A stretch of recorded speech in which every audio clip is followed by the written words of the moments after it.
Hello everyone and welcome. My name is Jake Gutzeit and this is the Student Video Productions Showcase, where we take all the shows we make here at SVP and put them into bite-sized segments for you all to enjoy. So let's kick back, relax, get started. Up first, we have the jazz show. Glasses on, my eyes is very fragile to light right now. Okay. So yeah, don't think I'm just trying to be extra cool with these shades. Oh no, that's okay.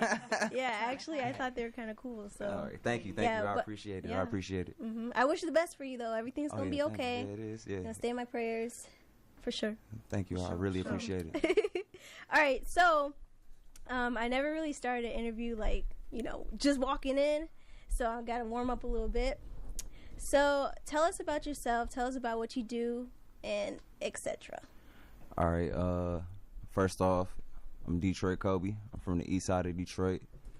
I'm just trying to, live out my dreams, I would say. Yeah. I always wanted to do music. And it's funny because I've been, telling a lot of people lately that it was never supposed to be me rapping. Like, my mom's I couldn't even listen to rap in the crib. And for me to be rapping now and her to listen to my music as well. Mm-hmm. And even with our relationship being what it's been, because we haven't had the best relationship, it's just a blessing, to come from all of that and still be able to do this and, just be in front of you today. It wasn't supposed to be this, you feel me? Right. So I'm grateful every step of the way. Yeah. Every step of the way. So what was your inspiration, or who was your inspiration? Because you didn't listen to rap music. Well, as far as people in the industry, I'll say my first CD I ever had was Get Rich or Die Trying, 50 Cent, shout out to him. I used to hide it up under my mattress, because my mom, that's when the Walkmans was out. I don't know if y'all even know what that is. Was she gospel, or what did she listen to? My mom's had a lot of street, struggle, so she wanted to try to keep me away from that. Yeah. So she used to, think that music had a great influence on the youth. I mean, and it does. Yeah. That's why in my music I try not to not to praise the bad things, but I can still talk about it and say, this is where I came from. This is what made me. Right. Wow. That's actually really deep. I've never really heard a story like that before. So when did you first start rapping? How old were you? Shoot, I had to be 4, because everybody, everybody, I try to didn't kick even the know how to doctor. talk when I was 4. That's talented. You gotta hit up the Dr. Seuss's. I used to love Dr. Seuss books. I used to try to hit them up and then make up my own little books. But I didn't seriously start rapping until I'll say 2-3 years ago. Okay. So I always wanted to from a distance, but other things got in the way, like basketball, females, a lot of things, Yeah, females. So you've been doing it for 2 years. Yeah. How's your fan base? I have a real loyal fan base. It's not as big as where I think it should be. Mm-hmm. But all the people that rock with me, they rock with me heavy. I come to shows, I come deep. I always got people with me. You want to shout them out? Yeah, you want to say something? Hey, they can shout themselves out. Yeah. But this rated R though, I'm gonna let them individually shout themselves out. What up, Don? Mike Goods. What's the deal? This Doobie. They call me Doobie for extracurricular activities. What? I was not expecting that. We're not promoting that though. Right. Yeah, no, not on this campus. What? Yeah. What's going on? We definitely gonna get into some extracurricular activities after this though. Okay. Oh no, he promoting it though. Cloud Speeder in the building. Let's get it. You want to say something? You're like, no. Very, very, very good. Next up, we have LOL, or League of Laughter. Good clients to pay me. Ding, ding, ding, ding, ding. Come in. Ding. Yeah, the beads. A little outdated, don't you think? Yeah, I thought it made me look a little mystical. But come, tell me what matters. I can help you with. Well, see, my grandmother just died, and she was a very lonely woman. Aren't they? I don't, we're coming up on the meeting to find out what was in the will, and I just want to know if, I got something out of this. Yeah, out of being a loyal Son. Yeah. All right, well, let me look into my crystal ball, and hopefully it can call upon the spirits, and maybe they won't won't get stuck in the beads. Yeah. Alrighty. Allah, na na, ni natadi. Show me what kind of property. You know, she was. Some would say she was kind of crazy. She never married, Oh, but she had like a lot of huge house, cats. something like that. Looks like perhaps you could receive cats of some sort. I get a cat? A cat! Oh! Oh, great! I'm deathly allergic. I'll take it. Give me your cat as payment. Wonderful. 1,000 points to mine for chasing all of those. Such record time. So our next game is called Character Swap, and this is a game for both John and Colin. So how this game works is that they will both be playing a character, and when I ring the spell, they have to split. They have to switch their characters. So I'm on a place where two people can meet. Library. A library. You two are in a library. Take it away. You only find. Shh. Can you help me find? Shh. I just want a book on microeconomics. Keep your voice down. I'm a crotchety old library lady. Whoa! What's wrong with your voice? Nothing's wrong with my voice. Oh my gosh. Why are you gonna shush me when you're louder than shush? Shh. Keep your voice down. Now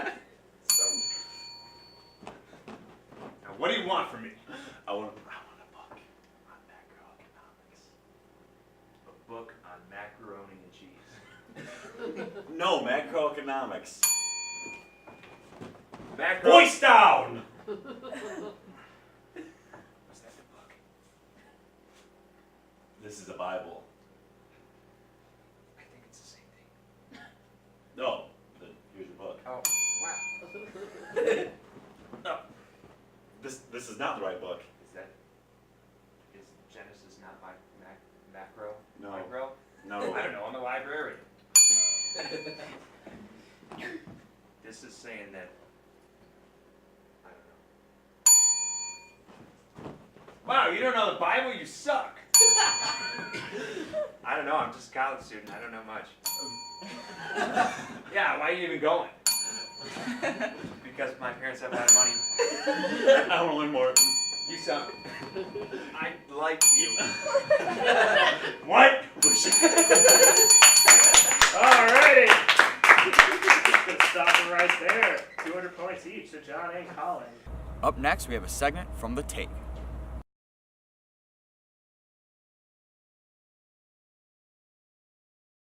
Yo, what up? It's your boy Horacio Zaglimbia, aka the Baby Communist, and we're here on the set of The Quick Take. And joining me for the very first time from the darkness behind the camera, cameraman Noah, aka Young Keanu. Noah, welcome to the set. How does it feel? Give me the worst name possible. Well, you have to have Keanu Reeves. Yep, you have to have that voice, and so you get that name. Okay. What does it feel like being on set for the very first time? Like normal. I don't really see what the big deal is. Man of many words, our camera guy Noah. We just saw Only the Brave firefighter movie starring Josh Brolin and Miles Teller. And Jeff Bridges. Is that who you're getting at? It was a really heavy movie, and I think we have to get right into it. But first, we have to go to the theme song.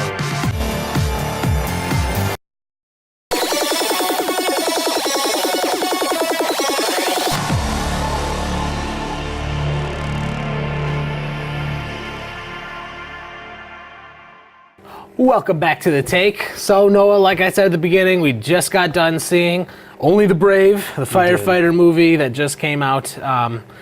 Quite a heavy movie that we just saw. I think you'll agree. I laughed the whole time. Oh. But before we move on, let's see the plot synopsis of Only the Brave from IMDb is based on the true story of the Granite Mountain Hotshots. A group of elite firefighters risk everything to protect a town from a historic wildfire. Pretty accurate, I'd say. They did a great job. Yeah. So tell me, Noah, what is your initial impressions on the movie? I really liked it. I mean, I was joking about laughing through most of it, but it actually, as dramatic of a movie as it actually is really funny. It's well written, it's well acted by everyone. You really get a sense of all the different, the majority of the firefighter team. You get to know them. They kind of joke around, and they come off as real people, which is really important. Even though you know what the movie's doing, it's really trying to build these characters up because it's just tragic. Of course, and I have to agree with you. They did a really good job building drama, comedy, making it feel like real people, and like we alluded to and said in the IMDb plot synopsis, it was based on the true story. I don't know from what year, but of 2013. 2013 of the tragic loss of the Granite Mountain hotshots. And after we left this movie, we literally walked to my car, and I was like, "How are we gonna make this funny?" And I think we can't. We're just gonna talk about the good points of the movie, the bad points of the movie. Not that there were many. And we're just gonna do it that way, right?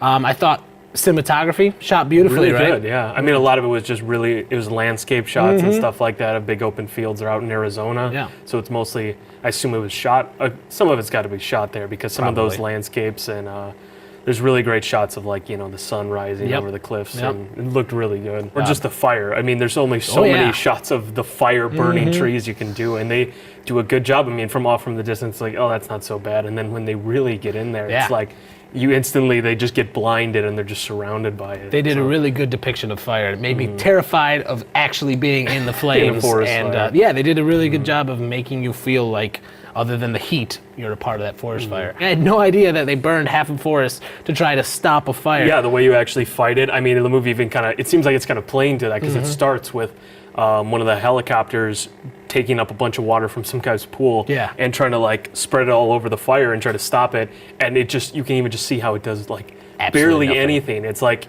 I think they even end up using it as like a dampener or to soften the ground that they're trying to use to shift the trees or shift the dirt. It's not even used to fight the actual fire. Yeah. And they say it best in the thing, they literally use fire to fight fires in the movie. My interpretation is it was going to be a loose adaptation of like a huge fire that happened, but it ended up like a disaster movie. Like, let's see, like, when a tsunami comes and wipes out this, it's going to be like a forest fire that takes out a whole town or something like that. Yeah. Because I wasn't familiar with the actual fire that took place there, but it's really just a normal one of their standard operations that just goes wrong. I mean, it's kind of a bad fire, but it's mostly that just a few key aspects went wrong, and just things just escalated in one of the normal fires that you see them put out throughout the whole thing. We'd say they snowballed, but it actually fireballed. So I don't know. Is it too soon? That's more of I think that's more tasteful than some of the other jokes. That's true. But they really made it a pretty long movie that actually humanized the people, like we mentioned, and made you invested in their lives. Actually seeing them really humanize the people and make you aware of their lives and the trials and tribulations that they faced beforehand, it really sucked you in and made you a part, and wasn't just your regular old, it's just a giant fire. Let's stop the fire. So they spend most of the movie trying to get this status of elite firefighters, which are called hotshots, that they realize that like they want to be taken seriously. They have to do so many of these things. They want to be known at like this and get like the proper funding, I think it was, and all those sorts of things. So most of it, like you said, is about them trying to be better or try to accomplish this goal, and we follow that through Miles Teller's character. As it's a redemption story for him, being a drug addict and coming in to try to make something of himself, and that plays into like the whole aspect of the entire team trying to also make themselves heroes and be taken more seriously than just firefighters or something like that. Yeah, and the credits were sons of bitches. They put the pictures of the guys with the actors who depicted them, and man, was that a tearjerker. It was one of the better biopic type movies that they've done. I mean, we were talking about that, and normally when adapting real life scenarios like this, real life stories, anything sort of like that in movies, it's a hard line to hit because you go too far into it and you play into the fact that it's real life. It doesn't flow like a normal narrative, and it ends up coming across as slow and stilted, and it's like the only other choice they have sometimes is to create fake drama which doesn't fit with the story whatsoever and takes you out of it, as well as could offend people like with this. But I think they did it really good. They did a really good job of filling it up. It's like 2 hours or something like that. Yeah, almost 2.5 hours. Yeah. And at points, I did think it was a little bit lengthy. I guess that could be the one detractor. My one negative from the movie is that it does drag on a little bit. But you're invested the whole time, and I Yeah. think they did a good job of keeping us interested and keeping the characters, and the actors did a great job of portraying these characters and making them feel like Miles people we Teller care. was really surprising for me. I don't like him when he's the leading man. I don't think he's very Yeah. convincing, but he did a really good job in this. Good for you, Miles Teller. I mean, thanks. You have my approval. Young Keanu gives you his approval. So Noah, what are you gonna give this out of 5 whatevers? It's okay, we can edit out this part. Take your time.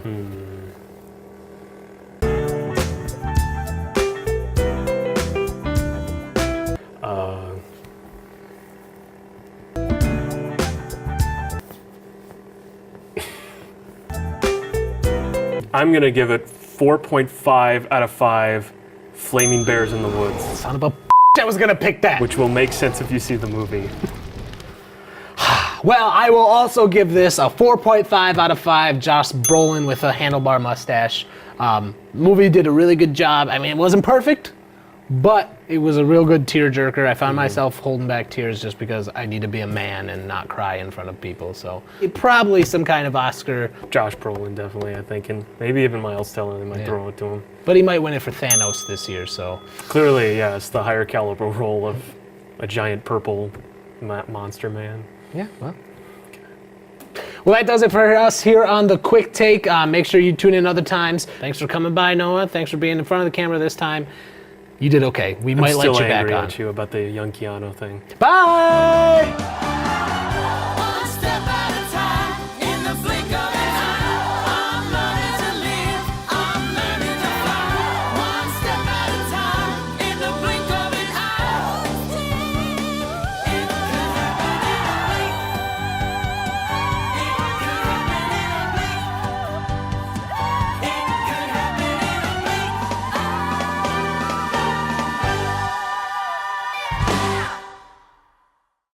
Up next, the comedy sketch show, Cluster What. Welcome to the Cluster What segment of the SVP Showcase. I mean, that's it. Welcome, dude. I don't know.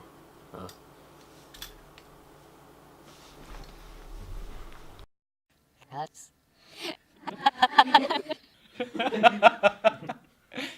Stuck.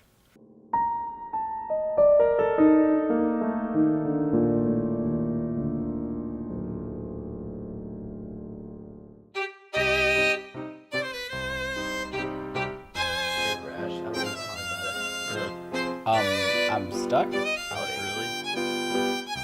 I'm stuck. We got him from out his misery. Dick. I got it from out his misery. He's got the blamer. He's got the blamer. I continue to be stuck. I just want to shoot him in the face. Yo, what are we gonna do? I have an idea. I'd like to not be stuck, but here I am, stuck.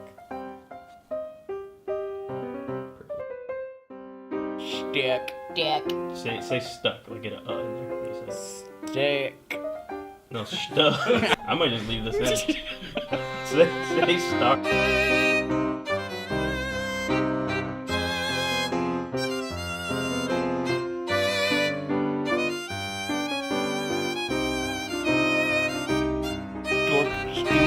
Sleet.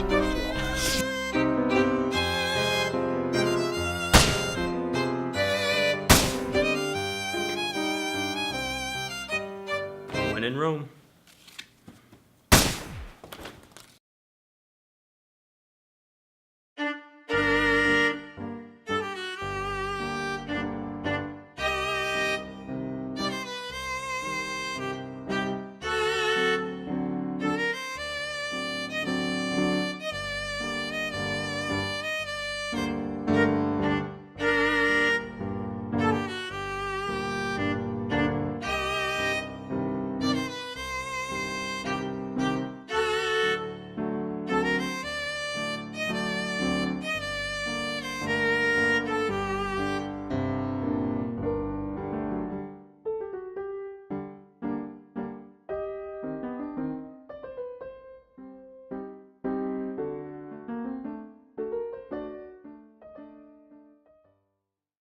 And now for something completely different. What's up, everybody? Cluster Games here, and I'm back with another fine video for you fellas. Now, today's video is really good. Before we get into actual real content, I'm gonna need you to subscribe, like, comment, unsubscribe, subscribe again, and make sure you hit the bell notification at the bottom. Now, let me tell you, today's video is fantastic. What we will be doing today is playing Player Battlegrounds Unknown, the very popular game that everyone's playing right now. And get this, we're gonna not eject out the plane. We're not gonna deploy our parachutes when we play the game. Is that freaking bonkers or what, man? This is crazy. This has never been done before except by AFK players. We're not gonna eject out the plane. What? That's what we're doing today. Now, without further ado, let's get into the actual content. I'm nervous. I'm not gonna lie, I'm nervous right now. I don't know why I'm nervous, but I am. Cut that. Alright. We're in a game. USA. Okay. So if a car and a giraffe have a baby, is it called a craft? Okay. Nah, it's called a jar. Add me on Snapchat, Red Room Room. Add me on Snapchat, Red Room Room. Add me on Snapchat, Red Room Room. Alright, let's see. Close up.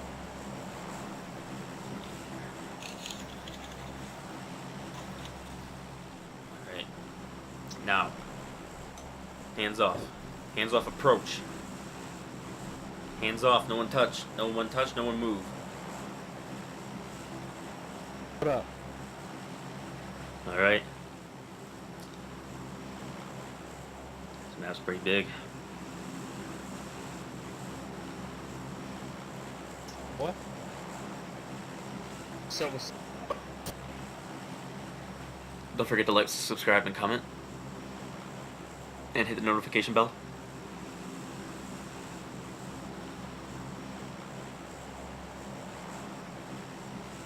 Coming to the end of the map.